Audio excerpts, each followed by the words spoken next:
আসসালামু আলাইকুম everyone my YouTube family. কেমন আছেন আপনারা সবাই?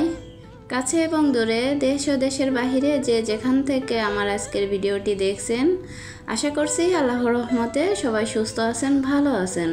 আলহামদুলিল্লাহ, আমরাও ভালো আছি। সাইমা আক্তার ব্লগ চ্যানেলে আর একটা নতুন ব্লগ দেখার জন্য আপনাদের সকলকে আমন্ত্রণ জানাচ্ছি। আজকের ভিডিওতে আমি আমার স্বপ্নের নীটাকে যেভাবে সাজিয়ে গুছিয়ে পরিপাটি করে রাখি সেটাই আপনাদের সঙ্গে শেয়ার করব। আশা করছি আপনাদের কাছে ভালো লাগবে। আজকের ভিডিওটি আমি সকালে নাস্তা থেকেই শুরু করেছি। আজকে আমি সকালে নুডলস রান্না করছি। আমার ছেলে মেয়ে আসলে নুডলসটা খুবই পছন্দ করে, তাই প্রায়ই আমার সকালে নুডলস রান্না করা হয়। ছেলে মেয়ের বাবা যেহেতু বাড়ি থাকে না, তাই ছেলে মেয়ের পছন্দের খাবারটাই প্রতিদিন তৈরি করে থাকি আমি। অফ ক্যামেরায় সকলে মিলে নাস্তাটা করে নিয়েছি। এখন আমি চলে এসেছি আমার সংসারের কাজে। তো এখন আমি প্রথমে আমার বেডশিটটা চেঞ্জ করে নিব। যেহেতু বাচ্চার ঘর, সেহেতু একটা বেডশিট এক সপ্তাহ ব্যবহার করা যায় না, কারণ ছোট বাচ্চা নোংরা করে ফেলে। তাই আমি আমার বেডশিটটা চেঞ্জ করে নিচ্ছি। আমি সপ্তাহে 2 বার করে বেডশিট চেঞ্জ করে নিই। আর বেডশিট চেঞ্জ করার মাধ্যমে দেখবেন যে রুমের লুকটাই চেঞ্জ হয়ে যায়, দেখতেও খুব সুন্দর লাগে আর মনটাও খুব প্রফুল্ল থাকে। সেটা হোক নতুন বা পুরনো, নিজেদের ছোট ছোট অভ্যাসে সব কিছু গুছিয়ে পরিপাটি করে রাখলে রুমের লুকটাই চেঞ্জ হয়ে যায়। সাজানো গোছানো পরিপাটি সংসার প্রতিটা মেয়েরই একটা স্বপ্ন। প্রতিটা মেয়েই বিয়ের আগে স্বপ্ন দেখে যে আমার বিয়ের পরে সুন্দর একটা গোছানো সাজানো সংসার হবে, যে সংসারে কিনা সে সারাক্ষণ সাজিয়ে গুছিয়ে পরিপাটি করে রাখবে। কিন্তু সেই সাজানো গোছানো সংসার কি সকলের ভাগ্যে জোটে?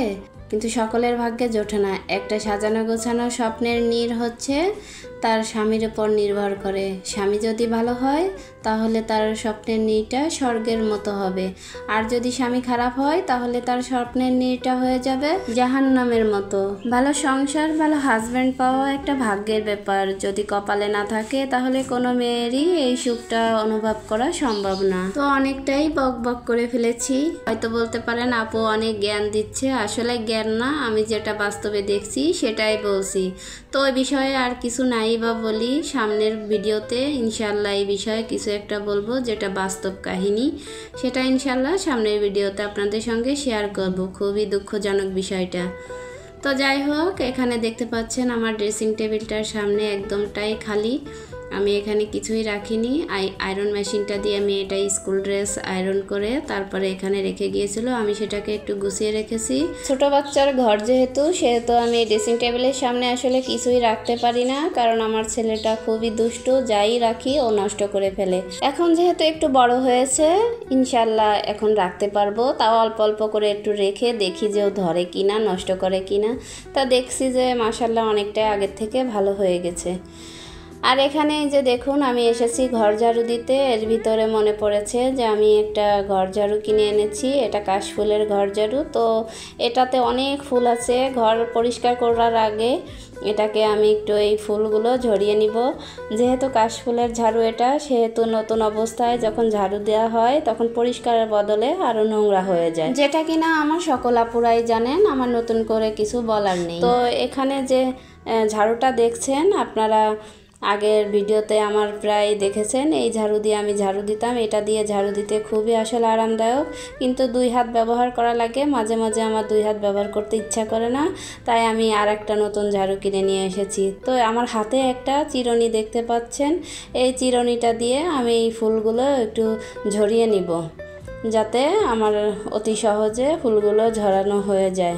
দেখুন আমি কিভাবে ফুলটাকে ঝরিয়ে নিচ্ছি। এইভাবে করে নিলে আসলে খুব সহজেই ফুলগুলো ঝরিয়ে নেওয়া যায়, এবং হাতের সাহায্যেও এভাবে ঘষে ঘষেও ঝরিয়ে নেওয়া যায়। তবে 2 পদ্ধতি আমি ব্যবহার করছি এখানে। 2 পদ্ধতিতে আমার খুব তাড়াতাড়ি হয়ে গিয়েছে। তো দেখুন এখন কতগুলো ফুল ঝরে গিয়েছে। আপনাদেরকে আমি একটু ঝাড়ু দিয়ে এক জায়গায় গুছিয়ে দেখিয়ে দিচ্ছি। তো এই যে দেখুন কতগুলা ফুল ঝরে গিয়েছে। তো আমি আবারও একটু চেষ্টা করে এই যে আরো ফুল ঝরিয়ে নিয়েছি। তো এগুলো এখন এভাবে থাকবে। আমি এখন সুন্দর করে পুরো ঘরটাকে ঝাড়ু দিয়ে নিয়ে এসে তারপরে বেলচা দিয়ে ফেলে দিব। তো যেটা বলছিলাম, আমার যে লাল ঝাড়ুটা দেখছিলেন ওইটা দিয়ে ঝাড়ু দিতে আসলে খুবই আরামদায়ক। এক জায়গায় দুইবার করে ঝাড়ু দেওয়া লাগে না, একবার ঝাড়ু দিলেই পুরোটা পরিষ্কার হয়ে যায়। আমরা যখন চুল আঁচড়াই চিরুনি দিয়ে, তখন যদি কোনো চুল ঝরে পড়ে, ঘরে অসংখ্য চুলই ঝরে, তখন একটা চুলও ঘরে থাকে না, ওই ঝাড়ুতে সব চুল এক জায়গায় চলে আসে। তবে ঘর মোছার আগে যখন আমি ওই ঝাড়ুটা দিয়ে পুরাটা ঘর আগে ঝাড়ু দিয়ে নিই, তারপর যদি ঘর মুছি খুব সহজেই তাড়াতাড়ি আমার ঘরটা মোছা হয়ে যায়। আর যদি আমি ওই ঝাড়ু দিয়ে ঝাড়ু না দিয়ে যদি আমি ঘর মুছতে যাই, তখন দেখা গেল অসংখ্য চুল, খুব বিরক্ত হয়। তখন তাড়াতাড়ি ঘরটা মোছা হয় না, আরও বিরক্ত বোধ মনে হয়, দেরিও হয়ে যায়, আর মফের সাথে অসংখ্য চুল জড়িয়ে থাকে। আমার মতে এমন অসুবিধা কোন কোন আপুরা ভোগ করছেন আমাকে কমেন্ট করে জানাবেন।